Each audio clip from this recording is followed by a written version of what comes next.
మెదక్ జిల్లాలో task force పోలీసులు విస్తృత తనిఖీలు నిర్వహించారు. గుట్కా తంబాకును డీసీఎం వ్యాన్లో బీదర్ నుంచి హైదరాబాద్లోని కాటేదాన్కు తరలిస్తుండగా పట్టుకున్నారు. 34,94,400 విలువైన గుట్కా తంబాకును బ్యాగులను స్వాధీనం చేసుకున్నారు. నిందితుడిని అదుపులోనికి తీసుకుని విచారణ జరుపుతున్నట్లు మునిపల్లి పోలీసులు తెలిపారు.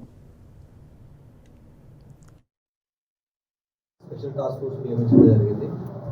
సో మనం గత కొన్ని రోజులుగా చూస్తున్నాం, చాలా వరకు గాంజా కానివ్వండి, పీడిఎస్ రైస్ కానివ్వండి, గుట్కా కానివ్వండి, ఫుడ్ అడల్టరేషన్ రీసెంట్గా మనము ఈ అల్లం సంబంధించిన అడల్టరేషన్ కానివ్వండి, అడల్టరేటెడ్ మిల్క్ కానివ్వండి, వీటన్నిటి మీద కూడా మనము బాగా నిఘా పెట్టి వాళ్ళని పట్టుకోవడం జరిగింది. సో దానిలో భాగంగా నిన్న మన కంట్రోల్ టోల్ ప్లాజా దగ్గర స్పెషల్ టాక్టికల్ వెహికల్సింగ్ చేసేప్పుడు మనకి ఒక DCM దొరకడం జరిగింది. ఆ DCM ని కరెక్ట్ గా వెరిఫై చేసిన తర్వాత TS01UA5009 దీనిలో గవర్నమెంట్ చేత నిషేధించబడిన గుట్కా ఏదైతే ఉందో దాదాపు 35 లక్షల విలువైన గుట్కా, అంటే కంప్లీట్ ఒక DCM విలువైంది.